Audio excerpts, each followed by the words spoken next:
এটা দিদির বাংলা। দাদার দাদাগিরি এখানে চলে না।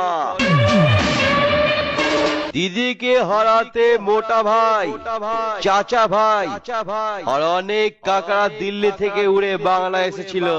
তাদের ঝালমুড়ি আর গঙ্গার হাওয়া খাইয়ে বাড়ি পাঠিয়ে দিয়েছি। বাংলার জনগণকে মিথ্যা আশা দিয়ে জেতা যায় না। তাই তো জনগণ তোদের পিছনে মূল্য ভরে আবার দিল্লির জিনিস দিল্লি পাঠিয়ে দিয়েছে। দিদির এলাকায় দাদাগিরি দেখাতে আসিস না। দিদিকে হারাই এখনো কারো জন্ম হয়নি। যতই করো হামলা, গো হারা হেরে বাড়ি পালিয়ে গেছে দিল্লির জুমলা। জয়